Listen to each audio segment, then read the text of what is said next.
Sudah kuduga. Aku nggak pernah dengar kamu suka seni. Terus, ngapain kamu di sini? Tanyanya penasaran. Edith menjawab, kalau seiring bertambahnya usia, selera seseorang juga bisa berubah. Jadi, apa kamu punya seniman favorit? Kilian balik bertanya. Edith pun menjawab kalau sebenarnya agak memalukan, tapi dia baru saja mulai tertarik pada seni, makanya dia belum kenal seniman manapun. Satu pun gak ada, Kilian terus mendesak. Sementara itu, Edith merasa kalau suaminya ini nggak pernah melewatkan kesempatan buat bikin dia merasa rendah diri. Tapi, dengan senyum tipis yang santai, si pemeran utama kita menegaskan kalau dia memang benar-benar nggak tahu soal seniman. Lagi pula, seperti yang Kilian bilang sebelumnya, keluarganya memang nggak punya minat sama sekali pada seni. Reaksi tak terduga dari wanita itu bikin Kilian kaget setengah mati. Edith, lanjut, berjalan menyusuri aula sampai dia melihat sebuah lukisan menarik tentang seorang gembala domba kecil. Kilian, yang merasa malu, langsung buru-buru menjelaskan kalau waktu dia masih kecil, ayahnya menyuruh dia jadi model buat lukisan itu, padahal Edith sendiri bahkan gak nanya apa-apa.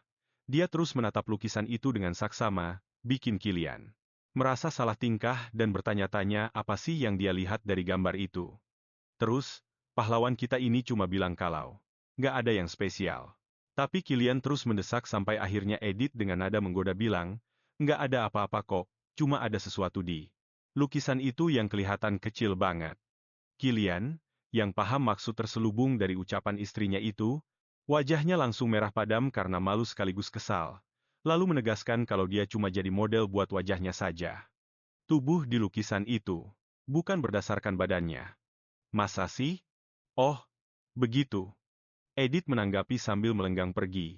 Sementara Kilian malah kelabakan dan berteriak. Apa hal itu nggak jelas?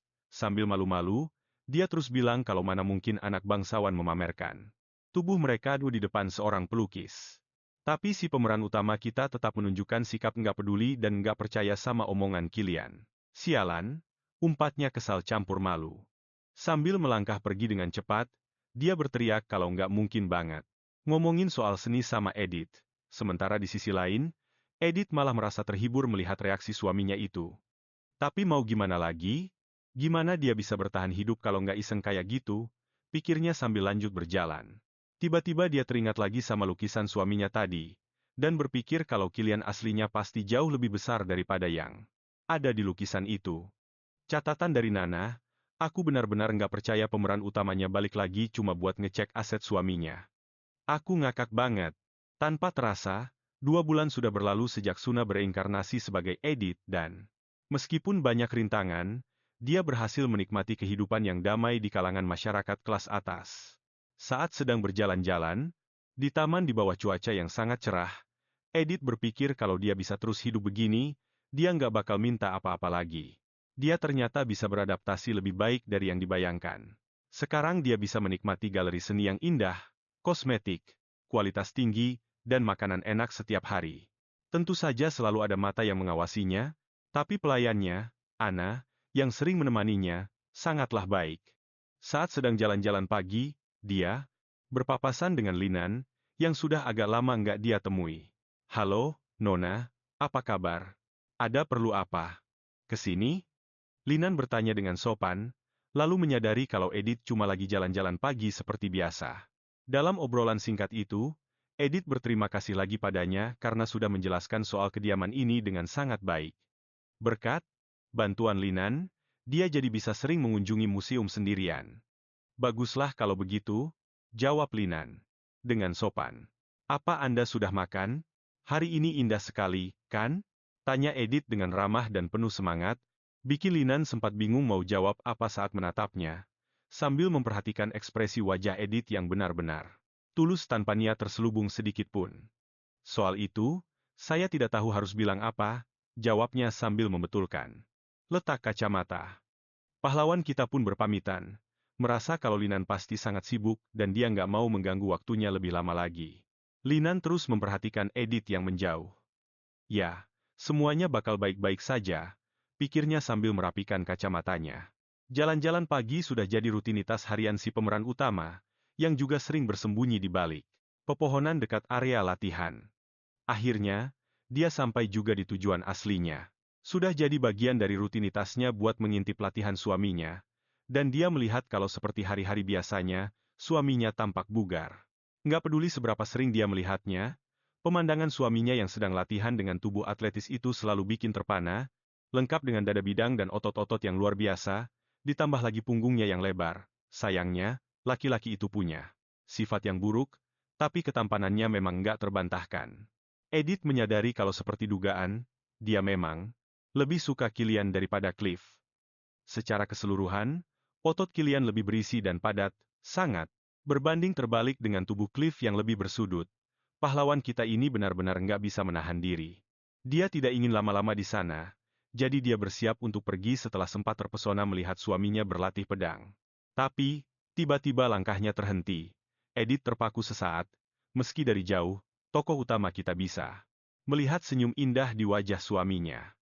Matanya memancarkan kelembutan dan sudut bibirnya terangkat membentuk senyum yang tulus. Itu adalah pemandangan sempurna yang membuat Edith sesak napas. Namun, saat dia mendengar suaminya memanggil nama Lize, yang kebetulan lewat di sana sambil melambaikan tangan, Edith tersadar kalau dia bukanlah pemilik cinta itu. Dia sadar kalau Kilian tidak akan tersenyum seperti itu jika bukan untuk Lize. Selama 28 tahun hidup sebagai Choi Suna, dia tidak pernah menyangka akan sebodoh ini. Tapi itu semua terjadi karena dia belum pernah melihat wajah setampan itu seumur hidupnya. Rasanya benar-benar frustrasi, sampai-sampai Edith tidak bisa fokus pada pekerjaannya. Akhirnya dia memutuskan untuk membuang jauh-jauh pikiran tentang suaminya dan fokus pada dokumen persenjataan yang dibeli oleh keluarga itu. Edith bertanya-tanya apakah sekarang mereka sudah mempercayainya, sampai-sampai menyerahkan tanggung jawab atas informasi sepenting ini kepadanya. Saat sedang asyik memilah dan menyusun dokumen-dokumen itu, tiba-tiba dia merasakan kehadiran Lize di sampingnya, yang sedang memperhatikan dengan penuh rasa ingin tahu. Tak butuh waktu lama bagi gadis itu untuk bertanya apa yang sedang dilakukan Edith, dia tampak bingung. Dengan cara unik Edith menyusun dokumen yang sangat berbeda. Setelah Edith menyebutkan istilah pengarsipan dokumen, si gadis makin bingung. Edith pun sadar kalau istilah itu mungkin belum ada di dunia ini. Dalam cerita yang Edith tahu, grafik dan tabel seperti itu harusnya sudah ada sejak lama, tapi mungkin sang penulis membangun dunia ini sedemikian rupa sehingga hal-hal semacam itu belum ditemukan. Kalaupun begitu, pasti tujuannya. Karena merasa dokumen yang ditulis panjang lebar secara deskriptif akan terlihat lebih bagus untuk alur ceritanya. Mencoba mengalihkan pembicaraan, Edith bilang kalau menyusun informasi seperti itu akan lebih mudah dipahami, tapi Lize malah membalasnya. Dengan aura yang agak suram, dia bilang kalau jujur saja, di mata orang lain, cara itu mungkin terlihat aneh. Edith berpikir mungkin dia terlalu terburu-buru. Sang Duchess yang melihat keributan itu pun bertanya apa yang sedang terjadi. Lize, yang mendadak bermuka dua dan kembali ceria, bilang kalau Edith baru saja menanyakan sesuatu padanya. Ada yang tidak beres di sini. Lize menyembunyikan fakta kalau Edith lah yang menciptakan cara baru untuk menyusun informasi itu. Dengan bangga, Sang Duchess memuji Lize karena sudah membantu Edith, padahal kenyataannya Edith lah yang sedang menjelaskan padanya.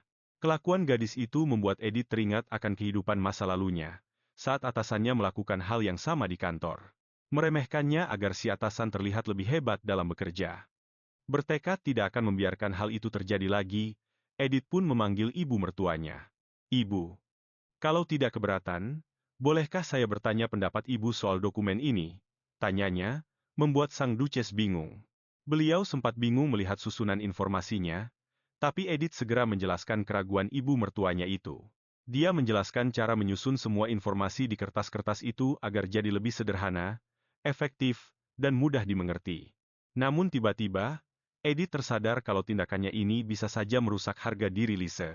Edith bertanya-tanya apakah dia sudah gila, karena untuk sesaat dia benar-benar lupa kalau dia hanyalah karakter pendukung. Jadi, dia mencoba memperbaiki keadaan dengan memberikan kredit kepada Lize. Tapi, Sang Duchess sudah terlanjur takjub. Beliau sangat mengagumi kemampuan luar biasa Edith dalam menyusun semua informasi dengan cara yang begitu sederhana. Sambil menunjuk poin-poin penting, beliau berkata, "Ini jenius sekali. Bagaimana kau bisa punya ide seperti ini?" Tanya Jocelyn. Edith pun kaget. "Benarkah?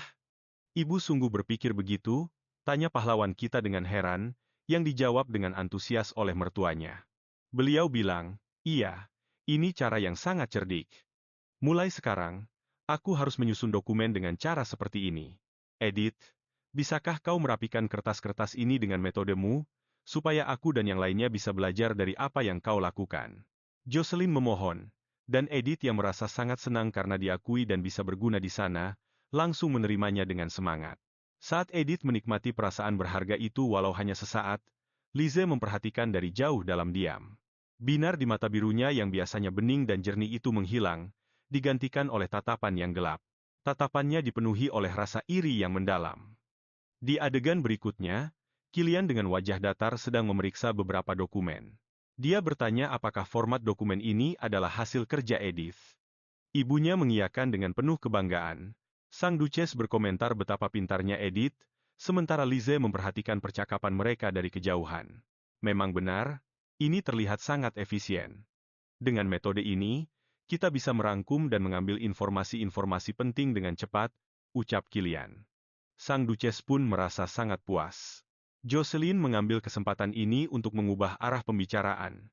Mencoba membuat putranya mengerti bahwa sama seperti dirinya, Edith juga telah terjebak dan terseret ke dalam pernikahan kontrak ini, harus meninggalkan rumah dan keluarganya sendiri demi hidup bersama orang-orang asing. Apa kamu tidak bisa sedikit saja merasa kasihan padanya? Tanya sang Duchess, membuat Kilian mengerutkan dahi. Sebelum dia sempat menjawab, Rinan muncul di sana, dan saat menyadari tuannya, Kilian, juga ada di tempat itu, dia berniat untuk kembali lagi di waktu lain agar tidak mengganggu. Tidak perlu, ada sesuatu yang ingin kutunjukkan padamu, kata sang Duchess. Sementara, Kilian, di sisi lain, tetap mempertahankan tatapan tajam di wajahnya. Tak butuh waktu lama bagi Kilian untuk mengalihkan pandangannya pada Lise yang berada di dekatnya. Sambil mendekati gadis itu, dia berkomentar bahwa ibunya tampak sangat puas dengan Edith, lalu bertanya, apa pendapatnya tentang hal itu? Lise, dengan ekspresi canggung, mengatakan bahwa semua yang dikatakan sang Duchess itu benar. Seperti yang mungkin, sudah kamu dengar, Edith tahu banyak hal, ucap Lise, sambil menambahkan bahwa berbeda dengan dirinya yang tidak belajar apa-apa dari keluarga Sinclair, Edith mampu memahami berbagai urusan jauh lebih cepat darinya. Catatan narator, dia selalu saja berakting sebagai korban yang malang dan terhina. Bahkan untuk hal-hal yang tidak dia ketahui pun, dia belajar jauh lebih cepat daripada aku, pungkas Lise, yang semakin menyulut rasa benci Kilian terhadap Edith. Kilian merenung bahwa seperti dugaannya, Lise bersikap agak aneh. Kenyataannya adalah Lise baru bisa membantu ibunya bekerja setelah menerima pendidikan dari sang Duchess selama 4 tahun. Edith, di sisi lain, sangat luar biasa hingga membuat orang merasa iri. Dia tidak hanya cerdas, yang tentu saja berarti dia telah dilatih secara khusus untuk memiliki kemampuan seperti itu. Hal yang sama berlaku untuk karya-karya yang dipamerkan di Aula Sistina. Kilian memperhatikan bahwa, anehnya, wanita itu tidak sebodoh yang digambarkan oleh reputasinya. Beberapa saat kemudian, di kamar, Edith, dia menerima kunjungan tak terduga dari suaminya, yang membuatnya terkejut. Kilian, ada angin apa kamu kemari sepagi ini? Tanyanya dengan wajah yang sedikit memerah. Catatan narator, mustahil dia tidak terpikat oleh protagonis kita ini. Dia terlalu menggemaskan. Jangan bilang kamu datang menemuiku karena merasa rindu. Heroin kita berkata dengan nada bercanda, lalu segera menambahkan bahwa pasti bukan itu alasannya. Apa kamu sedang mengusirku secara tidak langsung agar aku langsung ke intinya dan membiarkanmu tenang? Tanya Kilian, yang kemudian dibalas oleh sang protagonis dengan bertanya apakah dia akan tinggal lebih lama jika dia memintanya. Kamu benar-benar tidak melewatkan kesempatan ya, kata Kilian. Edith pun membalas bahwa dia tidak pernah belajar cara untuk kalah. Seharusnya kamu belajar sekarang, jawab Kilian dengan serius. Percakapan pagi itu dengan Kilian memang tidak terlalu menyegarkan, tapi entah kenapa dia seolah membangkitkan sisi jahil dari heroin kita, yang justru senang memprovokasinya. Meskipun aku memancing amarahnya, kuharap dia tidak akan benar-benar membunuhku, gumamnya dalam hati. Namun, sambil memikirkan juga alasan apa yang mungkin membuat pria itu datang menemuinya. Sang protagonis bertanya-tanya, apakah dia datang untuk memulai pertengkaran baru, atau apakah dia telah tahu bahwa Edith sempat mengintipnya saat sedang berlatih. Dia bertanya-tanya apakah Lise merasa kesal karena kejadian kemarin dan apakah Kilian datang untuk memprotes hal itu. Bagaimanapun juga, heroin kita memutuskan bahwa sebelum dia mulai diinterogasi, dia akan mencoba mencairkan suasana dengan obrolan ringan, sambil berjalan ke arah jendela untuk membukanya. Dia berkomentar betapa bagusnya cuaca hari ini. Cuacanya sangat cerah, meskipun udaranya masih terasa agak dingin karena ini masih sangat pagi, komentar Edith, membuka jendela agar udara segar pagi masuk. Sementara dia diperhatikan oleh suaminya. Namun sebelum dia berhasil membukanya lebar-lebar, Kilian mendekat dengan cepat dan menutup jendela itu dengan kasar, menghimpit tubuh Edith ke kaca. Merasa malu dengan situasi tersebut, sang protagonis dengan suara bergetar bertanya apa yang sedang dia lakukan. Saat merasakan napas hangat pria itu di telinganya, dengan wajah yang benar-benar merah padam dan rasa panas mulai menjalar ke seluruh tubuhnya, Edith menyadari bahwa suaminya berada terlalu dekat. Namun, rasa hangat itu segera berubah menjadi badai salju saat kata-kata dingin pria itu menusuknya. Desainer, favorit ibuku memang sangat mulia dan elegan, tapi mungkin itu saja tidak cukup untuk memenuhi seleramu yang rendahan. Tanya Kilian dengan serius, yang langsung membuat Edith bertanya apa maksud dari ucapannya itu. Semua orang tahu kalau kamu tidak pernah memakai gaun yang sama 2 kali. Dan aku tidak percaya kalau kamu, dari sekian banyak orang, malah tidak membeli gaun baru, ucapnya dengan senyum sinis, bertanya apakah itu cara Edith untuk memprotes. Padahal, alasan mengapa dia tidak berbelanja, adalah untuk mencoba memperbaiki citra buruk dari wanita yang kini jiwanya ia tempati. Apakah itu benar-benar alasan baginya untuk membenciku? Dia bertanya-tanya, membuat heroin kita merasa sangat bingung. Kilian bilang kalau dia mau desainer lain, tinggal kasih tahu saja, nanti dia yang akan urus untuk membawanya. Tokoh utama kita sudah cukup bersabar menanggung semua hinaan, tuduhan, dan sikap kekanak-kanakan suaminya. Tapi kali ini dia benar-benar sudah keterlaluan. Sambil berbalik dan mendorong Kilian dengan kasar, dia langsung bicara jujur. Kilian, kamu itu benar-benar tidak tahu apa-apa tentangku. Kalau memang aku tidak suka desainernya, aku pasti sudah panggil orang lain. Apa kamu pikir aku sengaja mengabaikan orang lain dengan melakukan ini? Kamu cuma cari-cari alasan saja untuk membenciku. Entah kenapa, kamu selalu menyalahkan aku atas segalanya. Apa kamu mau aku jadi biang keladi dari semua hal buruk yang terjadi? Kamu cuma mau memaksaku masuk ke dalam kotak prasangkamu. Aku sudah yakin soal itu sejak pertama kali aku menginjakan kaki di aula pernikahan. Kamu cuma mau menenangkan pikiranmu dan merasa nyaman dengan diri sendiri dengan menyalahkanku atas segalanya. Kenyataannya adalah, kamu selalu berlaga seolah-olah kaulah satu-satunya korban di sini. Kamu benar-benar seorang pengecut, pungkas si protagonis, membuat Kilian terdiam 1000 bahasa untuk sesaat. Namun, dengan senyum sinis di bibirnya, dia malah bertanya apa pendapatnya soal posisi yang dia dapatkan dengan mengancam keluarga Ludwig. Tokoh utama kita pun langsung membalas, apakah memang dia yang sudah melakukan ancaman itu? Jadi, apa maksudmu sekarang kamu sudah tidak ada hubungan lagi dengan keluarga Rigelhoff? Pertanyaan itu membuat Edith sangat terkejut. Saat itu dia baru sadar bahwa bagi semua orang di rumah itu, dia hanya dipandang sebagai seorang Rigelhoff, bukan seorang Ludwig. Setelah menyadari pahitnya kenyataan itu, Edith yang sudah tidak mau lagi ribut atau berdebat dan sudah kehabisan tenaga untuk melanjutkan pembicaraan memutuskan untuk menyudahinya. Kilian, kamu tidak tahu apa-apa tentangku? Sama sekali tidak tahu. Jawab tokoh utama kita dengan raut wajah yang tampak sangat lelah. Di sisi lain, Kilian merasa sangat kesal, tapi dia sudah tidak punya kata-kata lagi untuk membantah ucapan istrinya itu. Aku dengar kamu cukup terampil membantu ibuku. Jangan lakukan hal yang mencurigakan. Cuma itu saran yang bisa kuberikan padamu, katanya sambil melenggang pergi. Meninggalkan Edith yang tenggelam dalam rasa frustrasi dan kesedihan. Lagi-lagi dia berada di posisi yang sama seperti di kehidupan masa lalunya, padahal dia sudah menjadi orang yang berbeda. Siapa yang sebenarnya sedang dia bohongi? Jelas sekali kalau dia tidak akan bisa hidup tenang begitu saja sambil menikmati kemewahan. Edith berpikir dia harus segera mencari cara untuk keluar dari tempat itu secepat mungkin. Sementara itu, di luar kamar, Kilian tidak mengerti apa yang sebenarnya sedang dia lakukan. Dia bertanya-tanya apakah perilakunya itu gara-gara aroma mawar yang sangat kuat di kamar Edith.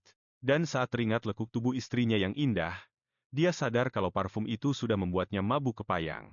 Sampai-sampai dia tidak bisa berpikir jernih dan tidak tahu lagi apa yang sedang dia bicarakan. Catatan dari Nana.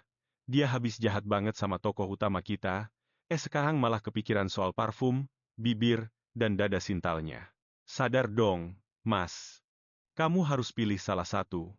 Saat teringat ekspresi Edith yang kelelahan, dia merenung bahwa sebenarnya semua yang dikatakan istrinya itu benar. Sejak awal, dia selalu memandangnya hanya sebagai putri dari Count Regelhof. Hal-hal yang dia kira dia tahu tentang Edith hanyalah informasi seputar ayahnya saja. Sambil menahan diri, dia bertanya-tanya kenapa akhir-akhir ini dia sering sekali merasa sakit kepala. Sesaat kemudian, Lise muncul dengan wajah berseri-seri, memanggilnya dan mengucapkan selamat pagi. Kilian, kenapa kamu kelihatan tegang sekali? Apa kamu merasa kurang sehat? Tanyanya. Saat Lise meletakkan tangannya di dahi Kilian, aroma lembut bunga violet menyelimutinya, seketika menghilangkan rasa sakit kepalanya. Dia berpikir kalau Lise itu sangat murni, seperti bunga liar yang tumbuh di padang rumput, dan sambil tersenyum, dia bilang kalau dia baik-baik saja. Dia berpikir kalau sebenarnya dia cuma mual karena aroma mawar menjijikan yang dia cium sebelumnya. Jangan khawatir.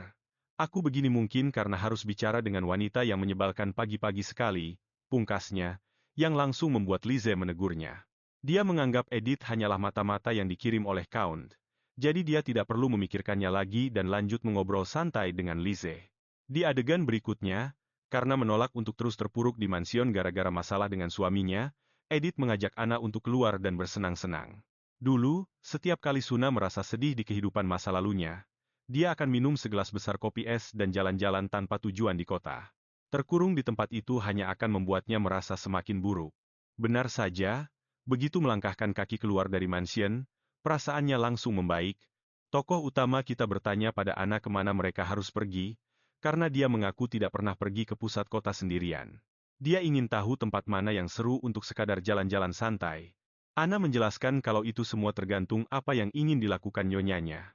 Kalau Edith sedang mencari toko-toko, pakaian, toko perhiasan, dan kafe. Jalan Bella Marie itu tempat yang pas banget buat semua itu. Tapi kalau dia mau kegiatan yang lebih berkelas, kayak pergi ke opera, galeri seni, teater, atau ke bank, Jalan Darcus lah pilihannya. Anna juga bilang kalau salah satu toko kue paling populer di ibu kota ada di Jalan Darcus ini. Tapi, kita harus antre bahkan sebelum tokonya buka, kalau mau beli pie stroberi atau produk populer lainnya. Melihat Anna punya banyak pengetahuan, pahlawan kita pun bertanya apakah dia bisa merekomendasikan toko perhiasan yang mau menghargai perhiasannya dengan harga tinggi. Anna pun langsung menyebutkan beberapa pilihan, yaitu toko perhiasan Miller yang paling tua di kota, Trias yang baru saja buka, dan Hult, Pikan yang lokasinya agak masuk dari jalan utama. Edith sempat ragu pada Anna, tapi dia akhirnya sadar kalau pelayannya itu benar-benar ensiklopedia berjalan di cerita ini, yang pastinya bikin urusan si penulis jadi jauh lebih gampang. Sambil melamun, Anna menunggu jawaban Edith, yang akhirnya memilih pergi ke Jalan Darcus untuk menjual perhiasan yang dia ambil dari gaunnya. Di adegan berikutnya, Edith lagi menghitung uang hasil penjualan dan merasa harganya cukup adil. Berlian-berlian itu, meskipun kecil, ternyata harganya lumayan mahal. Tujuan mereka selanjutnya adalah bank tempat dia menyimpan uangnya. Awalnya dia sempat khawatir sistem banknya bakal ribet, tapi anehnya, ternyata gampang banget buat buka rekening. Karena di dunia itu nggak ada KTP, sang protagonis pun bisa buka rekening. Pakai nama palsu tanpa masalah sama sekali. Dia pun merasa lega, menyimpan uang di luar kediaman membuatnya merasa lebih aman. Lagi pula, dia nggak tahu apa yang bakal terjadi ke depannya. Bisa saja dia diusir dari kediaman itu. Kapan saja. Sambil menoleh ke Anna, Edith bilang kalau meskipun dia mengajak Anna buat bersenang-senang, ternyata, dari tadi mereka malah sibuk urusan kerjaan terus. Ayo kita makan yang enak sekarang. Kamu pasti tahu restoran yang bagus, kan? Tanya Edith. Nggak lama setelah itu, sambil makan, Edith mencoba mengorek informasi dari Anna soal gimana rakyat jelata bepergian, karena mereka nggak punya kereta kuda pribadi. Sebenarnya, sang protagonis mau berjaga-jaga kalau seandainya dia harus kabur dari wilayah kadipaten ini, jadi dia diam-diam mengumpulkan semua info yang berguna. Anna pun menjelaskan kalau mereka bisa menyewa kereta kuda, tapi biasanya orang-orang bakal naik di gerbong bagasi kereta api. Wah, kita bisa naik di bagasi? Tanya Edith. Lalu Anna menjelaskan kalau harga tiket di gerbong penumpang itu mahal sekali. Katanya si gerbongnya sempit, berisik banget, dan sering penuh sesak. Bayangkan saja kayak gerobak yang ada atapnya. Stasiun kereta selatan melayani rute ke kota-kota kecil, dan harga, rata-rata menginap semalam di penginapan itu sekitar 3.000 sampai 7.000 senos, tergantung lokasi dan kualitas fasilitasnya. Selain itu, kalau sampai terpaksa tidur di kandang kuda, kita harus hati-hati sama kutunya. Edith punya banyak pertanyaan, tapi dia sadar kalau dia nggak boleh terlalu naif. Dia tahu Anna, sebagai pelayan keluarga Ludwin, pasti bakal melaporkan semua yang mereka lakukan dan bicarakan di perjalanan ini. Jadi, dia merasa cukup dengan info yang didapat sejauh ini dan bakal cari tahu sisanya sendiri nanti. Nona, apa ada yang Nona butuhkan lagi? Tanya Anna, membuyarkan lamunan pahlawan kita. Yang langsung menjawab kalau dia sudah melakukan semua yang diinginkan hari itu berkat bantuan Anna. Menghabiskan hari bersamamu benar-benar memperbaiki suasana hatiku. Terima kasih ya, Anna, ucapnya tulus. Lalu di adegan berikutnya, Edith terlihat sedang di perpustakaan kediaman Ludwin untuk mempelajari segalanya tentang pertanian. Nggak cuma itu, dia mempelajari segala hal yang dibutuhkan untuk bertahan hidup saat dia pergi dari sana nanti. Tapi tiba-tiba Anna masuk dan mengganggu belajarnya untuk memberitahu kalau sang Duchess sedang mencarinya. Duchess meminta saya untuk memberitahu Nona kalau para pedagang perhiasan sudah datang. Pedagang perhiasan, jadi hari ini adalah hari saat Edith dipermalukan di depan pedagang perhiasan seperti di novel, batin Edith. Kunjungan pedagang perhiasan ini dilakukan setiap musim di Ludwin. Dan kunjungan setelah pernikahan Edith ini menjadi konflik besar pertama antara dia dan para pelayan, yang berakhir dengan bencana. Di adegan itu, seperti biasa, semua orang cuma perhatian ke Lise, yang merasa nggak enak karena Edith benar-benar dicuekin. Dia pun menyarankan sebuah kalung cantik ke si antagonis, tapi Edith langsung membalas ketus dan bertanya, apakah Lise benar-benar berpikir barang jelek dan norak pilihan Lise itu cocok untuknya. Aku nggak tahu kalau seleramu seburuk ini. Mungkin itu sebabnya semua orang di sini harus membantumu memilih perhiasan. Atau kamu lagi mencoba menyindirku? Tanya Edith, yang bikin gadis itu langsung terdiam nggak bisa berkutik. Dan begitulah cara Edith menunjukkan kalau dia suka semua perhiasan lainnya. Lalu meminta si pedagang perhiasan untuk Cliff langsung memisahkan perhiasan-perhiasan itu, karena dia berniat memborong semuanya, kecuali yang sudah dipilih oleh Lise. Tepat setelah itu, Cliff yang membela Lise, akhirnya membeli semua perhiasan itu untuk si gadis, dan hanya menyisakan kalung yang direkomendasikan Lise untuk Edith. Kembali ke masa sekarang, seperti dugaan, semua orang merasa terpesona dan memberikan perhatian penuh pada Lise saat mereka memilihkan perhiasan untuknya. Si tokoh utama kita sebenarnya ada di sana hanya karena diundang oleh Duchess, dan biasanya pahlawan wanita kita akan berusaha ikut dalam obrolan, tapi khusus hari itu, dia benar-benar tidak ingin berada di sana. Alasan terbesar kenapa dia tidak mau ikut dalam pertemuan itu adalah karena dia tidak tahu bagaimana harus menghadapi Kilian secara langsung setelah Tarapulah. Kunjungan terakhir pria itu ke kamarnya. Si tokoh utama sekarang bisa merasakan sepenuhnya betapa tersisihnya perasaan Edith yang asli di tempat itu dulu. Sambil menatap perhiasan-perhiasan yang ukurannya sangat besar itu, dia bertanya-tanya dalam hati berapa kira-kira harganya. Semuanya berjalan persis seperti cerita aslinya, sampai pada momen di mana Lise, yang menyadari keterdiaman pahlawan wanita kita, mencoba mengajaknya mengobrol dan menyarankan sebuah perhiasan kecil. Apa dia pikir aku menginginkan kalung ini? Edith bertanya-tanya, tapi ternyata saran Lise berbeda dari cerita asli maupun apa yang dia bayangkan sebelumnya. Lise menyarankan sebuah kalung dengan rantai emas tipis dan liontin ruby kecil. Bagi Edith yang punya selera modern, kalung itu terlihat sangat anggun dan cantik. Meskipun batunya kecil, perhiasan itu jauh lebih elegan dibandingkan aksesori mencolok yang dia lihat sebelumnya. Sambil tersenyum puas, pahlawan wanita kita berkomentar kalau ruby itu memang sangat indah. Si tukang perhiasan pun menimpali bahwa Edith benar-benar punya selera yang bagus, karena bisa mengenali ruby berkualitas tinggi tersebut. Baik rantai emas maupun batunya dikerjakan oleh pengrajin paling ahli, dan di sisi lain, Duchess menyarankan agar Edith mencoba memakainya. Edith baru saja akan mengambil kalung itu untuk dicoba, tapi gerakannya dihentikan oleh Kilian, yang lebih dulu menyambar kalung itu. Dengan wajah ketus seperti biasanya, Dia menyuruh Edith berbalik agar dia bisa memakaikannya, yang tentu saja membuat Edith merasa bingung. Sambil menyibakkan rambut dan menunjukkan lehernya agar kalung itu bisa dipasangkan, Edith bertanya-tanya apa yang terjadi secara tiba-tiba sampai sikap suaminya berubah seperti ini. Namun dia segera sadar bahwa alasan dibalik sikap suaminya itu hanyalah demi Duchess semata. Kilian tidak tahan jika harus membuat ibunya khawatir, dan Edith sangat menghargai sifat suaminya yang satu itu. Akhirnya, dengan sikap tenang dan anggun, Edith pun ikut bermain cantik dan melemparkan senyuman kepada suaminya.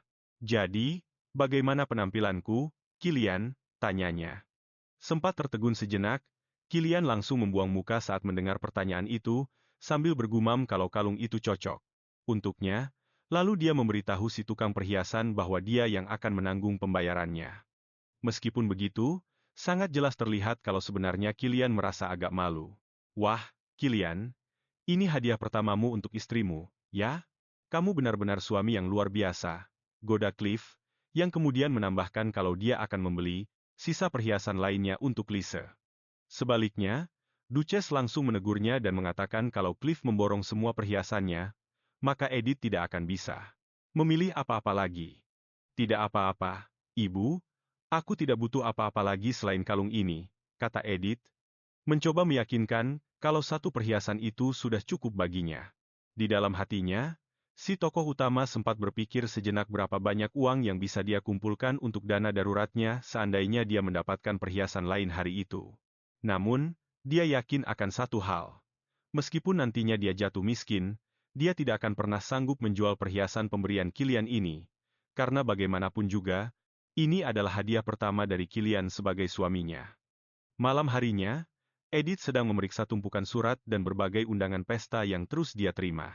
Meskipun dia sudah mengabaikan semuanya, dia bertanya-tanya berapa banyak pesta yang dihadiri Edith yang asli sebelum dia masuk ke tubuh ini, dan menyimpulkan kalau Edith yang asli pasti datang ke pesta-pesta itu hanya untuk menyebarkan rumor buruk tentang Lise. Di antara tumpukan surat itu, ada satu surat yang menarik perhatiannya. Dengan segel keluarga Rigelhoff, sudah pasti itu dari sang Count. Pria itu menulis surat bernada peringatan bahwa dia sudah cukup lama bersabar menunggu Edith beradaptasi dengan kehidupan di kediaman Ludwig, dan menambahkan bahwa sudah saatnya Edith menjalankan perannya dalam kesepakatan mereka. "Aku dengar kamu punya akses ke dokumen rahasia karena membantu pekerjaan Duchess. Jika ada dokumen yang berisi informasi tentang persenjataan, kamu harus mencurinya dan serahkan padaku. Kalau tidak bisa mengirim dokumennya, kamu bisa merangkum informasi pentingnya saja di surat balasan. Aku tunggu jawabanmu segera." Edith tahu bahwa jika Count sampai tahu tentang pekerjaannya bersama Duchess, itu artinya ada mata-mata suruhan ayahnya di dalam kediaman ini. Dia juga sadar bahwa Count Rigelhoff tidak akan pernah melepaskan ambisinya. Namun Edith tetap memutuskan untuk menulis surat balasan dan memintanya untuk melupakan semua rencana itu. Edith tetap menerima banyak undangan meski dia sudah mengabaikan semuanya. Dia bertanya-tanya, sudah berapa banyak pesta yang dihadiri Edith yang asli sebelum jiwanya masuk ke tubuh ini? Dia pun sampai pada kesimpulan kalau Edith yang dulu sengaja ikut pesta-pesta itu cuma untuk menyebar rumor buruk tentang Lise. Di antara tumpukan surat itu, ada satu yang menarik perhatiannya. Dengan segel keluarga Rigelhoff, sudah pasti itu kiriman dari sang Count. Pria itu menulis surat peringatan yang isinya bilang kalau dia sudah cukup sabar menunggu Edith beradaptasi dengan kehidupan di kediaman Ludwig. Dia menambahkan kalau sekarang sudah waktunya Edith melakukan bagiannya dalam kesepakatan mereka. Isinya begini, "Ku dengar, kamu punya akses ke dokumen rahasia karena membantu pekerjaan sang Duchess. Kalau ada dokumen yang berisi informasi soal persenjataan, kamu harus mencurinya dan serahkan padaku. Kalau sulit mengirim dokumennya, kamu bisa meringkas informasi pentingnya saja di surat-surat kita. Aku tunggu jawabanmu."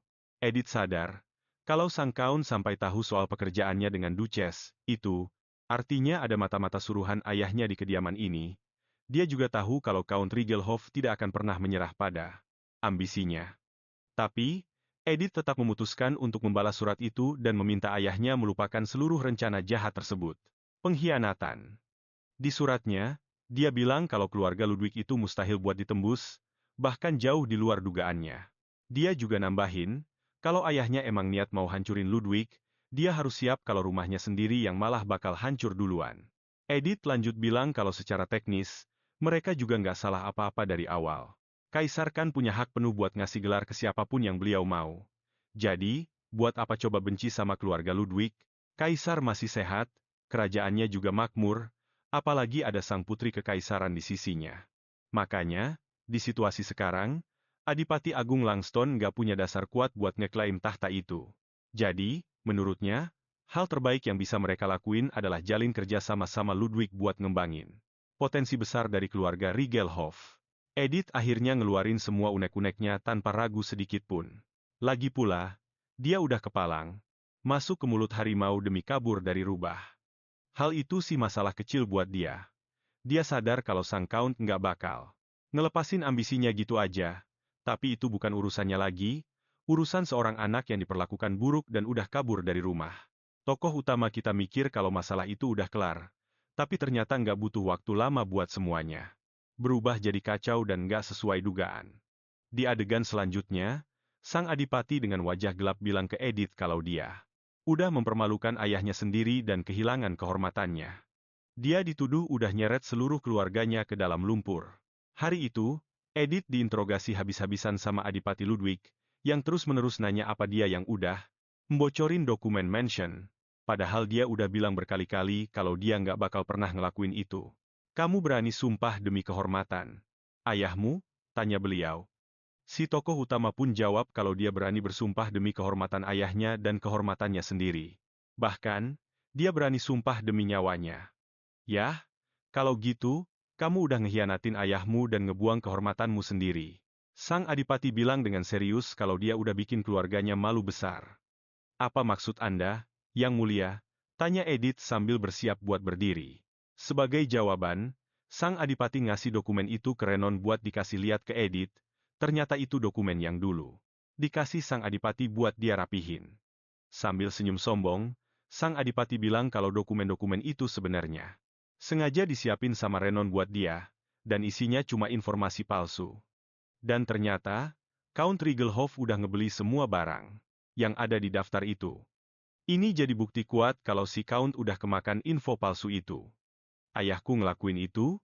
Edith nanya dengan bingung. Sementara Renon cuma bisa ngeliatin reaksi Edith dengan kaget, karena kelihatan banget kalau dia emang nggak tahu apa-apa. Maaf sebelumnya, tapi saya nggak ngerti apa masalah yang Anda maksud, ucap Edith mulai angkat bicara.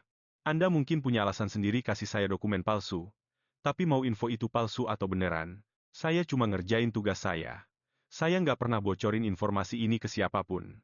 Sang adipati malah jawab kalau dia nggak nyangka Edith masih bisa masang muka tembok padahal situasinya udah kayak gini. Kalau gitu jelasin ke saya, gimana info yang cuma dikasih ke kamu bisa sampai ke tangan Count Riegelhof? Info yang cuma dikasih ke saya? Anda nggak bisa bilang kalau cuma saya satu-satunya yang punya akses ke dokumen ini. Padahal penulis aslinya itu Renon, dan staf lain juga ada di kantor yang sama. Ditambah lagi, Sang Duchess dan Kilian juga sempat lihat dokumen itu, tegas Edith. Jadi sekarang kamu mau nyalahin keluarga saya, Edith Riegelhof? Tanya beliau, dengan nada dingin. Di situ, pahlawan kita sadar kalau alurnya persis kayak di novel aslinya. Edith yang asli bahkan gak pernah dipanggil dengan nama Ludwig dan gak pernah dianggap keluarga, meski dia udah menikah.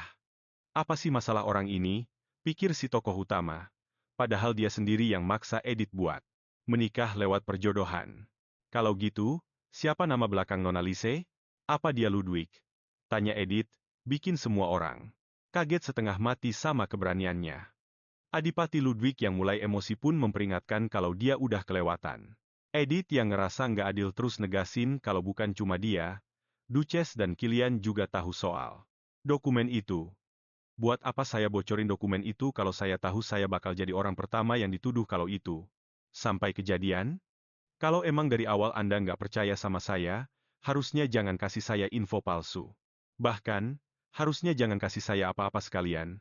Oh, saya rasa kalau saya ketahuan bocorin informasi ke ayah saya, Anda bakal punya alasan kuat buat ngancem keluarga Riegelhof. Bener, kan? Tanya Edith, yang lagi-lagi bikin mereka melongo. Situasi ini benar-benar bikin capek, padahal dia udah bilang jelas-jelas ke Sang Kaun kalau dia nggak bakal kasih info apapun. Terus gimana ceritanya dokumen itu bisa nyampe ke tangan ayahnya, tokoh utama kita? Sebenarnya ngerasa kecewa banget karena Renon udah nipu dia, padahal dia udah anggap Renon kayak teman sendiri. Tapi tetap aja, dia nggak yakin. Kalau Renon pelakunya, Lise juga nggak mungkin ngelakuin hal kayak gitu. Jadi, kalau bukan mereka, mungkinkah pelakunya adalah mata-mata yang ditanam ayahnya di kediaman itu? Dia bertanya-tanya, tapi dia tahu kalau memang ada mata-mata yang bisa mendapatkan dokumen seperti itu di sana, dia tidak perlu repot-repot menikah dengan anggota keluarga Ludwig. Masalahnya, di novel aslinya, memang Edith-lah yang bertanggung jawab atas semua kejadian itu. Dialah yang membocorkan informasi kepada ayahnya. Karena itulah, keluarga Ludwig berhasil menghancurkan keluarga Rigelhoff tanpa ada hambatan. Dan saat kejahatannya terbongkar, Edith dikurung di kamarnya sebagai hukuman dan tidak pernah mendapat kesempatan lagi untuk diakui sebagai bagian dari keluarga Ludwig. Semua kejadian sejauh ini, mulai dari insiden toko perhiasan sampai situasi yang dia hadapi sekarang, semuanya terjadi persis seperti di karya aslinya, tidak peduli apapun yang dilakukan sang protagonis. Apakah ini berarti dia dikutuk untuk mengikuti takdir Edith yang asli? Apapun yang dia lakukan, dibombardir dengan kesimpulan yang menghancurkan tentang takdirnya sendiri, dia merasa tidak punya jalan keluar. Dia merasa dirinya makin terpuruk sampai tiba saatnya dia harus mati di tangan suaminya sendiri, Kilian. Perasaan tidak berdaya menyelimuti pahlawan kita, menarik tatapan terkejut dari Kilian, yang melihat air mata mengalir di wajah Edith. Padahal saat itu, Edith sudah tidak punya kekuatan atau energi lagi untuk berdebat dengan mereka. Sambil menghapus air mata itu, dia memarahi dirinya sendiri, menyuruh dirinya jangan bodoh dan jangan menangis di saat seperti ini. Kemudian dia bicara dengan tenang, mengulangi sumpahnya demi nyawa dan kehormatannya sendiri, bahwa dia tidak membocorkan dokumen apapun. Dengan tatapan kosong dan menjauh, dia lanjut berkata bahwa jika suaminya begitu yakin dialah pelakunya, maka suaminya bebas mencabut nyawanya. Mendengar itu, suaminya yang kesal bertanya, bagaimana bisa dia mengatakan hal seperti itu. Cliff, sementara itu, menyarankan kepada ayahnya untuk menyelidiki lebih dalam. Tapi tentu saja, kita harus mencegah kecurigaan ini keluar dari rumah ini, katanya dengan nada puas yang licik sambil menatap Edith. Sang duka kemudian menghukumnya dengan tahanan rumah dan memperingatkan bahwa jika dia benar-benar tidak bersalah, maka teruslah berdoa agar kebenaran terungkap. Akhirnya, sama seperti di novel aslinya, dia dijatuhi hukuman kurungan di kamarnya sendiri. Sang duka baru saja ingin memberitahu bahwa para ksatria yang akan mengawalnya. Tapi Kilian memotong pembicaraan dan bilang dia saja yang melakukannya. Sambil mencengkeram pergelangan tangan Edith, dia menyeretnya keluar dari ruang kerja ayahnya tanpa memberi kesempatan bagi Edith untuk bicara sepatah kata pun. Itu benar-benar pemandangan yang tidak biasa. Sampai semua orang di sana terpana melihat tingkah laku pria itu. Sang protagonis pria berteriak sekuat tenaga di sepanjang koridor, memarahi Edith, bilang benar-benar tidak masuk akal apa yang baru saja dia lakukan. Apa kau sudah gila? Kau pikir aku sedang bercanda sekarang? Kau tahu seperti apa Duke itu? Kau tahu bagaimana dia dijuluki di medan perang? Dia dikenal sebagai sang pemenggal kepala manusia, kata Kilian, yang langsung dijawab sarkastik oleh Edith bahwa itu julukan yang bagus. Kedengarannya memang sangat hebat. Suaminya lanjut berkata bahwa ayahnya tidak ragu-ragu untuk melenyapkan siapapun jika perlu, entah itu teman, musuh, atau tawanan. Jadi, bagaimana bisa dia menyuruh ayahnya mencabut nyawanya? Kilian mempertanyakan itu. Jadi sekarang kau bilang kau merasa terganggu karena aku menyuruhnya mencabut nyawaku. Begitu? Tanya pahlawan kita, membuat Kilian tersadar akan kata-katanya sendiri. Maksudku adalah, jika kau melakukan kejahatan, kau harus membayarnya, dan jika kau tidak bersalah, kebenaran akan terungkap, simpul Kilian, yang langsung dibalas oleh Edith. Dan kau benar-benar berpikir itu akan terjadi? Tidak ada satupun dari kalian yang percaya padaku, jadi aku juga tidak bisa mempercayai kalian. Aku tidak akan terkejut jika kalian melakukan apa saja untuk menjadikanku tersangka, katanya, membuat pria itu merasa tersinggung dengan sindiran tersebut. Apa aku salah? Tanya Edith, menambahkan bahwa merekalah yang memberikan dokumen palsu kepadanya. Merekalah yang bilang bahwa sang Count bertindak persis sesuai dengan dokumen yang bocor. Seolah itu belum cukup, kalian juga yang akan bertanggung jawab atas penyelidikan dan vonisnya. Kalau sudah begitu, satu-satunya yang bisa kulakukan hanyalah duduk terkurung di sini dan menerima kata-kata apapun yang kalian paksakan padaku. Dia menyimpulkan, membuat Kilian terdiam sejenak saat menyadari situasi yang sebenarnya. Kilian kemudian menjamin bahwa penyelidikan mereka tidak akan memihak dan bersumpah demi kehormatannya sendiri, dia menjanjikan penyelidikan yang adil kepada Edith. Aku akan pastikan kau tidak diperlakukan dengan tidak adil dan aku akan terus memberitahumu tentang kemajuan penyelidikannya, tutup Kilian. Pahlawan kita pun membalas. Kau boleh melakukan sesukamu. Namun, kau sudah berjanji untuk tidak memihak. Apakah janji itu masih berlaku? Meskipun Lize dan aku sama-sama menjadi tersangka, apa kau yakin bisa mengalahkan prasangka pribadimu? Edith mempertanyakan itu, membuat Kilian syok. Di adegan berikutnya, Lize dan Cliff tiba di lokasi. Pria itu bersumpah demi kehormatannya kalau penyelidikan mereka tidak akan memihak dan menjanjikan keadilan bagi Edith.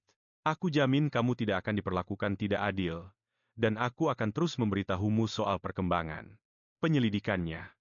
Dia mengakhiri ucapannya, yang langsung dibalas tajam oleh pahlawan wanita kita.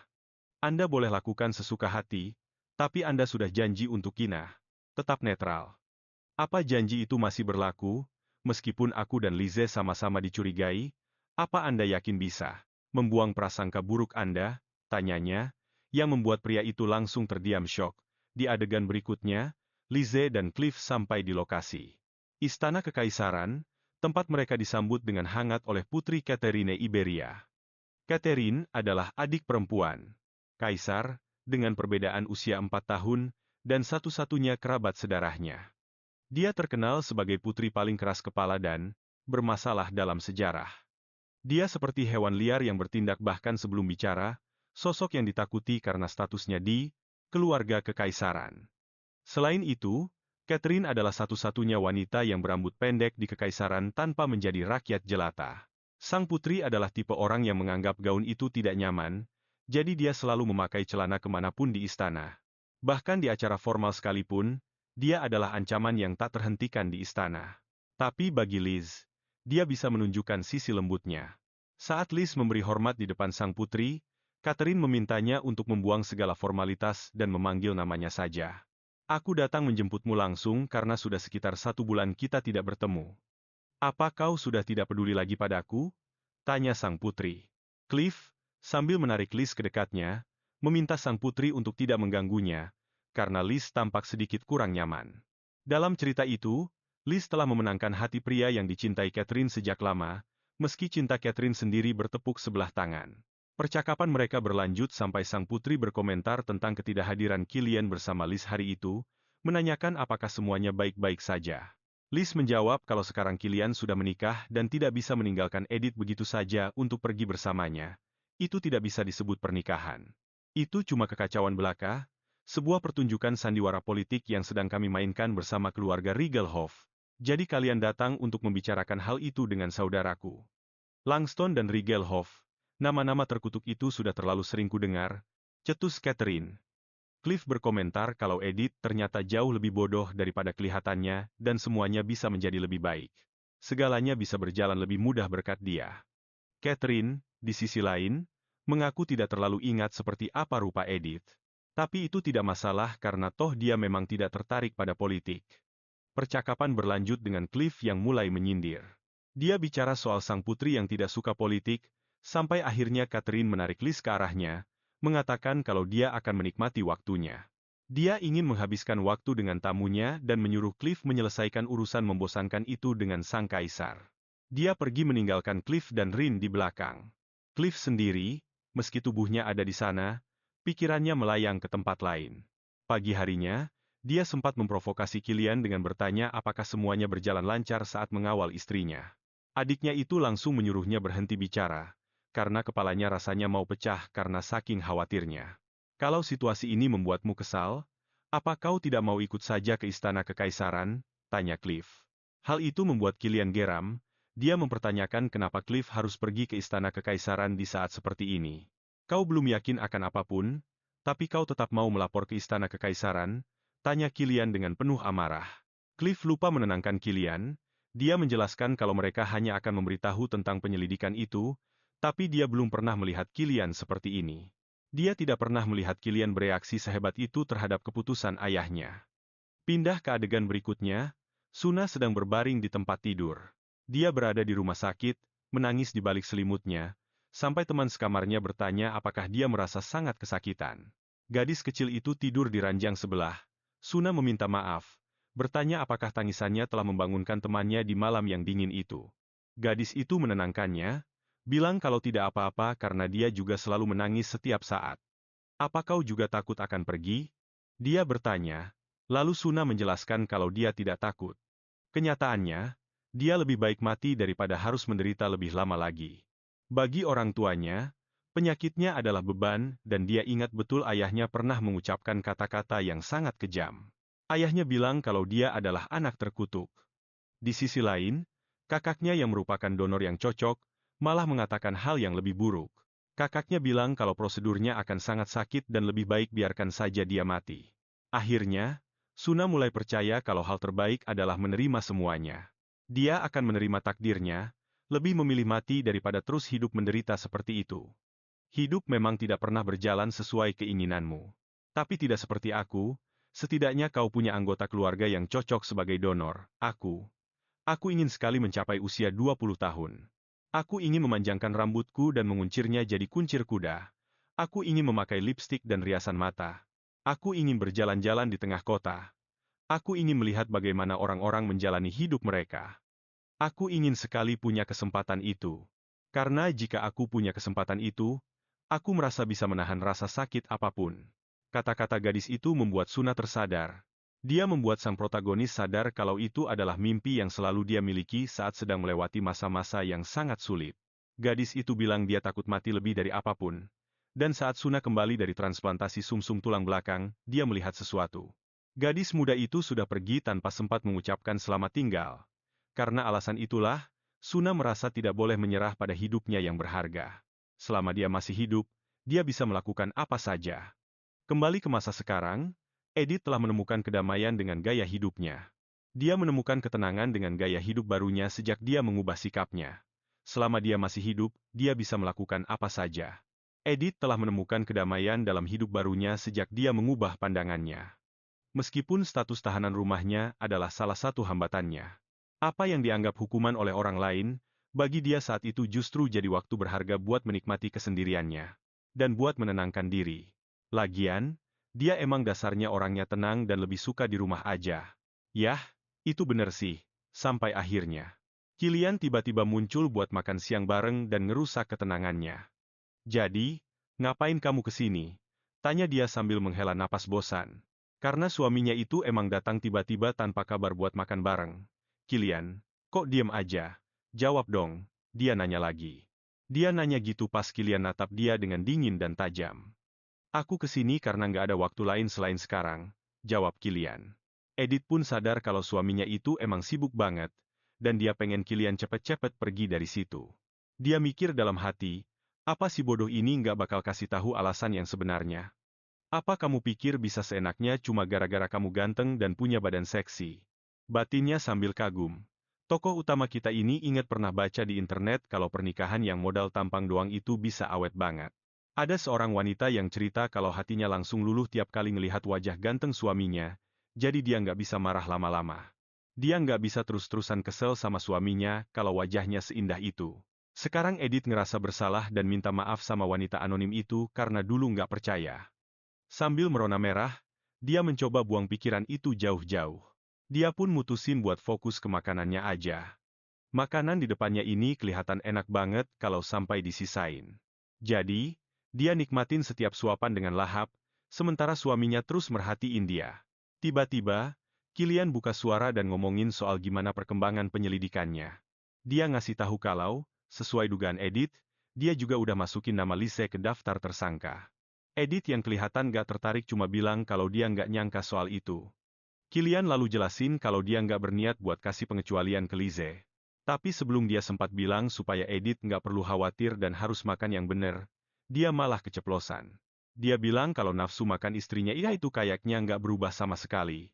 Terus emangnya kenapa kalau itu pengaruh ke nafsu makanku? Aku kan nggak bersalah, lagian sup ini enak banget. Bukan aku yang ngelakuin itu. Jadi, ya wajar dong kalau aku makan dengan lahap? Tanya Edith pas sadar supnya udah habis. Kilian pun nawarin porsi tambahan yang dia pesen buat jaga jauh kalau makanannya kurang. Kamu yakin aku boleh makan ini? Atau kalau mau, kita bisa bagi dua, tawar Edith. Tapi Kilian bilang kalau dia udah selesai makan. Nggak lama setelah Kilian pergi, Tokoh utama kita ngerasa suasana kamarnya jadi sepi banget dan dia bingung mau ngapain. Soalnya dia bahkan nggak punya novel buat dibaca. Di kehidupan sebelumnya, dia biasanya main origami buat ngisi waktu luang, tapi benda kayak gitu kayaknya nggak ada di dunia ini. Jadi, dia nanya ke Ana soal hobi apa yang biasanya dilakukan sama para wanita di sana. Pelayannya itu bilang kalau para wanita biasanya suka menyulam, melukis, dan yang lebih aktif biasanya suka berkuda. Edith mikir kalau menyulam itu pasti keahlian dasar buat para bangsawan di dunia ini. Jadi, dia nggak boleh kelihatan kayak pemula. Di sisi lain, dia payah banget soal melukis, dan dia takut banget sama kuda kalau ngelihat langsung. Jadi, tokoh utama kita pun mutusin buat nanya hal lain. Dia nanya apa ada hobi lain yang agak beda, terus pelayannya nyaranin sesuatu yang lagi ngetren saat itu. Yaitu bikin baju buat boneka kayu pakai tangan. Itu cara yang bagus buat ngelatih kemampuan menjahit, makanya para orang tua biasanya ngebolehin hobi kayak gitu. Tokoh utama kita pun milih buat nyobain itu. Dia nanya ke pelayannya di mana bisa beli bahannya dan berapa harganya, lalu nyuruh Ana buat beli sepasang boneka kualitas bagus, lengkap sama kain dan alat jahitnya. Sisanya buat kamu aja, anggap aja hadiah karena udah kerja keras, kata Edith. Tapi Ana langsung nolak dan bilang kalau melayani nyonyanya itu udah jadi tugasnya, jadi dia nggak butuh hadiah apa-apa. Apa mereka nyuruh kamu buat nggak nerima apapun dari aku? Tanya Edith yang bikin Ana kaget. Ana pun langsung ngebantah dan bilang kalau alasannya bukan itu. Edith langsung melembutkan suaranya dan bilang kalau dia nggak bermaksud bikin Ana gugup, tapi dia tahu kalau dari awal Ana disuruh buat mata-matai dia. Tapi biar gitu, cuma Ana dan Rina aja orang di rumah ini yang nggak kasar sama dia, meskipun mereka nggak dapat untung apa-apa dari itu. Jujur aja ya, uang segini itu terlalu sedikit buat nyuap kamu. Jadi anggap aja ini tanda terima kasih kecil dariku. Masa kamu nggak mau nerima? Tanya Edith lagi. Ana pun mikir sebentar, lalu akhirnya nerima uang itu sambil berterima kasih. Di adegan berikutnya, tokoh utama kita baru sadar kalau bikin baju boneka itu ternyata nggak semudah kelihatannya. Ternyata Ana beneran pilihin bahan-bahan yang paling bagus, bahkan dia minta tolong ke tukang jahit buat buatin pola bajunya. Edith ngerasa kalau Ana sekarang jadi sedikit lebih baik, meskipun dia belum senyum sama sekali. Melihat baju itu tidak jadi seperti yang ia mau, Edith akhirnya sadar kalau dia melakukan hal itu hanya untuk bersenang-senang saja. Tidak peduli meski dia payah dalam hal itu, dia cuma ingin menghabiskan waktu. Kenyataan bahwa dia buruk dalam hobinya, padahal sudah membuang waktu dan uang, justru membuatnya merasa sangat mewah. Di kehidupannya yang dulu, dia bahkan tidak pernah terpikir untuk punya hobi yang mewah karena selalu dihantui oleh tuntutan untuk selalu efisien dalam segala hal. Mungkin itu sebabnya dia merasa benar-benar hidup untuk dirinya sendiri, meski sekarang dia berada di tubuh orang lain di dunia yang berbeda. Setelah selesai membuat baju boneka itu, Edith melihat, hasilnya ternyata tidak seburuk yang dia bayangkan. Walaupun jahitan di bagian dalamnya berantakan sekali, untungnya tidak kelihatan dari luar. Jadi, untuk merayakan keberhasilannya, dia membuat boneka-boneka itu seolah sedang berciuman dan meletakkannya di atas meja rias sebelum dia pergi mengerjakan urusan lain. Beberapa hari kemudian, saat Edith sedang asyik menjahit, jarinya tertusuk karena kaget mendengar Kilian masuk ke kamar sambil berteriak. Edith, dokumen dengan tulisan tanganmu sudah ditemukan, seru pria itu dengan penuh amarah. Di luar rumah besar itu, Laila bicara pada Damian dengan wajah puas, membahas tentang hukuman tahanan rumah yang diterima Edith. Damian bilang kalau sepertinya Edith sudah menyelundupkan dokumen rahasia keluar rumah, lalu menambahkan kalau dia pasti ditekan oleh Sang Count, yang kemungkinan berencana menyerang Sang Duke dalam waktu 1 tahun. Count itu selalu menganggap Edith sebagai pion yang bisa dibuang. Jadi dia tidak peduli dengan tuduhan apapun yang akan dihadapi Edith di kediaman Duke. Dia bahkan tidak peduli bagaimana Edith diperlakukan di sana. Kenyataannya, dia hanya ingin mendapatkan informasi rahasia yang menguntungkan secepat mungkin, kata Damian, sambil menambahkan kalau lagi pula Sang Duke tidak akan memberikan informasi yang benar pada Edith, karena tahu kalau dia adalah seorang Rigelhoff. Itu artinya, selain gagal mendapatkan informasi, Sang Count juga malah masuk ke dalam jebakan. Damian merenung bahwa, terlepas dari semua kejadian ini, laporan yang dia terima dari informannya tentang Kilian yang mencoba melindungi Edith membuatnya merasa terganggu. Dengan semangat, Laila bertanya pada kakaknya apakah mereka bisa memberitahu Sang Duke kalau Edith hanyalah pion yang bisa dibuang oleh ayahnya sendiri, karena dia ingin menyingkirkan Edith selamanya. Damian, di sisi lain, menyuruhnya berhenti mencemaskan Edith, karena Edith pasti akan menemukan cara untuk menghancurkan dirinya sendiri sebentar lagi. Saat ini, masalah yang sebenarnya adalah Lizzie, karena sekarang Kilian sudah menikah, peluang Lizzie untuk menikah dengan Cliff jadi jauh lebih besar. Dengan geram, Layla bilang kalau Lizzie itu pembawa sial. Sejak lahir dan sekarang malah mau jadi Duchess Ludwin. Dia benar-benar tidak sudi menerima hal itu. Kenapa kita tidak manfaatkan Edith Riegelhoff saja? Tanya Layla, seraya menambahkan kalau Kilian sangat mencintai Lizzie. Jadi Edith pasti juga membencinya. Kalau begitu, jika mereka memprovokasinya dengan cara yang benar, Edith sendiri yang akan membereskan Lizzie, tanpa mereka harus turun tangan langsung. Kembali ke kediaman Ludwin, setelah jarinya tertusuk jarum gara-gara cara kasar Kilian masuk ke kamar dan memberitahu soal dokumen baru itu, Kilian terus mengatakan kalau ayahnya akan segera memanggil Edith untuk diinterogasi dan bertanya dengan geram bagaimana dia akan menjelaskan dokumen yang berisi tulisan tangannya itu. Yah, aku akan bilang kalau dia benar-benar berusaha keras untuk menyalahkanku atas sesuatu yang tidak kulakukan, ucap Edith. Kilian pun bertanya apakah dia sudah gila. Kamu pikir aku bercanda? Kamu pikir Duke itu orang yang penuh belas kasihan? Tanyanya dengan murka. Sang pahlawan kita pun merenung bahwa setidaknya dia tahu kalau dia sangat dibutuhkan dalam alur cerita ini, sehingga tidak akan dilenyapkan begitu saja. Dalam novel aslinya, Edith memang melakukan kejahatan itu, tapi Duke tetap membiarkannya pergi. Kilian menyatakan kalau dia tidak bisa memahami istrinya itu, dan sang protagonis, di sisi lain, hanya bisa memikirkan betapa tampannya suaminya saat sedang merasa gelisah. Tak lama kemudian, Rina membuyarkan lamunannya, masuk ke ruangan dan memberitahu kalau Duke memanggil Edith untuk bicara. Edith bertanya-tanya apakah Kilian juga menganggapnya bersalah atas tuduhan itu. Sambil berdiri dan berjalan dengan anggun melewati suaminya, Edith memintanya untuk ceria sedikit. Bukankah seharusnya kamu senang karena punya bukti untuk melawanku? Tanyanya. Secara langsung, lalu memanggil Rina untuk pergi menemui Duke. Sesampainya di ruang kerja, sambil menunjukkan daftar belanja yang bocor, sang Duke memperlihatkan tulisan tangan Edith, menyadari bahwa seseorang telah memalsukan tulisannya. Edith terdiam sejenak untuk berpikir, sampai akhirnya Duke, yang mencoba menarik perhatiannya, memperingatkan bahwa, karena ayah Edith yang menderita kerugian, dia tidak akan dihukum jika Edith mengaku telah membocorkan dokumen tersebut. Yang mulia, ini bukan soal hukuman. Bukankah aku sudah bilang kalau ini menyangkut harga diriku? Tanyanya, sambil meletakkan dokumen itu di atas meja sang Duke. Kemudian, dia membandingkan dua tabel berbeda, berkomentar bahwa tabel-tabelnya tidak dibuat dengan begitu ceroboh. Dia menjelaskan bahwa dokumen itu ditulis oleh seseorang yang jelas-jelas tidak tahu cara menyusunnya dengan benar. Adipati Axel membalas bahwa mungkin dia sendiri yang memalsukan dokumen itu, yang langsung ia pertanyakan kembali. Kenapa aku harus melakukan hal itu? Kalau aku takut ketahuan, aku tidak akan memakai tulisan tanganku sendiri. Dia mengakhiri dengan meminta Rina membawakan buku hariannya. Rina, setelah mendapat izin dari Adipati, segera pergi. Tokoh utama kita, saat menganalisis tumpukan kertas itu, menyadari bahwa meskipun informasinya berantakan, orang ini sebenarnya paham. Orang yang membuat tabel ini jelas mengerti prinsip dasarnya. Jika sang adipati wanita, Lizzie, atau siapapun mencoba memalsukannya.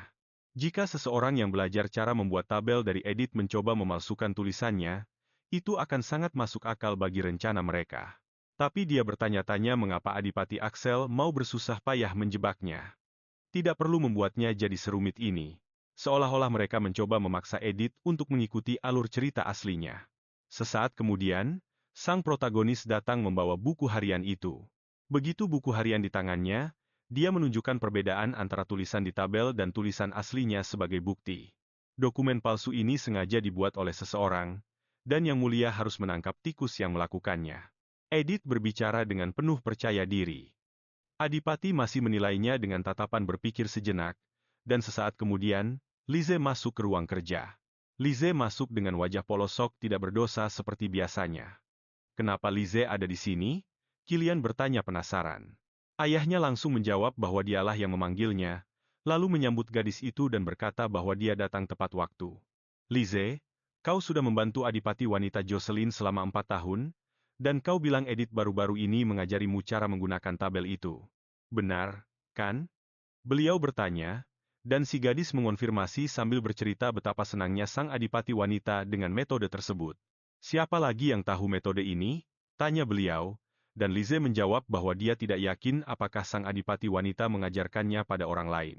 Lize bilang dia tidak tahu apakah sang adipati wanita mengajarkan metode itu pada Rina. Selain Cliff dan Kilian yang tahu, tidak ada orang lain lagi. Kesimpulan Lize membuat Edith terdiam.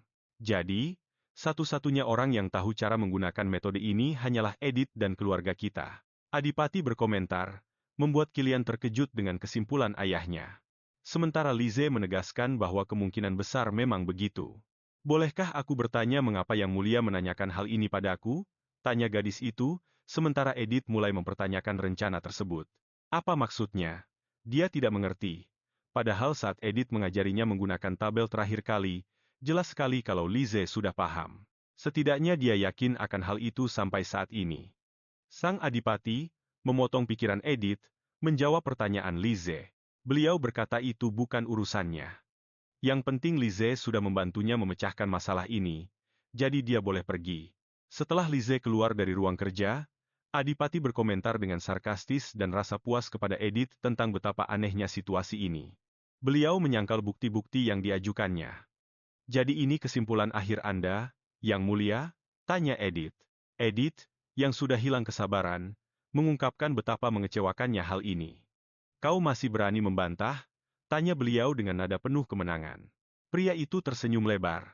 Edith menunjukkan semua bukti kepadanya dan memperlihatkan bagaimana tulisan tangannya tidak cocok. Dia menyuarakan pikirannya, tahu bahwa dia sudah tidak punya apa-apa lagi untuk dipertaruhkan. Apa Anda tidak bisa melihat apapun selain Lize? Apa Anda tidak melihat apa-apa selain kata-kata Lize, Adipati, pungkasnya? Pahlawan kita tidak ingat bagaimana tepatnya Lize menjebaknya. Di karya aslinya dia memang dijebak, dan dia ingat hal itu memang terjadi. Edith memikirkan tentang sosok Lize. Dia percaya seseorang yang jujur dan adil seperti Lize akan memberikan bukti kuat, bukan sekadar cerita belaka. Yah, mungkin dia tidak punya bukti apa-apa karena kenyataannya Edith memang tidak pernah melakukan hal semacam itu. Tokoh utama kita sedang melamun dengan pikirannya sendiri saat dia menyadari bahwa buku hariannya tidak ada di sana. Tapi, di mana buku harianku? Dia bertanya-tanya, lalu melihat suaminya sedang membacanya dan dia mulai berteriak histeris. Dia meneriakkan nama Kilian. Ya Tuhan, Kilian, aku tidak percaya kau berani sekali membaca sesuatu yang sangat pribadi. Membaca buku harian orang lain itu salah. Apa kalian tidak punya rasa hormat sedikit pun padaku? Katanya kesal sambil merebut buku itu. Dia merampas benda itu dari tangan suaminya. Kilian mencoba menjelaskan, tapi dipotong oleh ayahnya yang menegur Edith. Edith, kau benar. Saat ini tidak ada bukti yang memberatkanmu. Jadi, aku akan menutup kasus ini. Akan kututup untuk saat ini, dan aku juga akan mencabut perintah tahanan rumahmu. Pungkas beliau sambil berjalan pergi dengan terburu-buru. Beliau berjalan menyusuri koridor mansion. Kilian mengikuti tepat di belakang Edith, beralasan bahwa dia masih belum bisa mempercayainya. Aku tahu. Kau tidak pernah percaya padaku dan tidak akan pernah percaya, jawabnya sambil mengepalkan tinju dengan kuat. Dia menjawab sambil menahan amarah yang membara di dalam dirinya. Apa itu karena kau berasal dari keluarga Rigelhoff? Tidakkah menurutmu itu alasan yang cukup bagiku untuk mencurigaimu? Tanya Kilian sambil menatapnya tajam.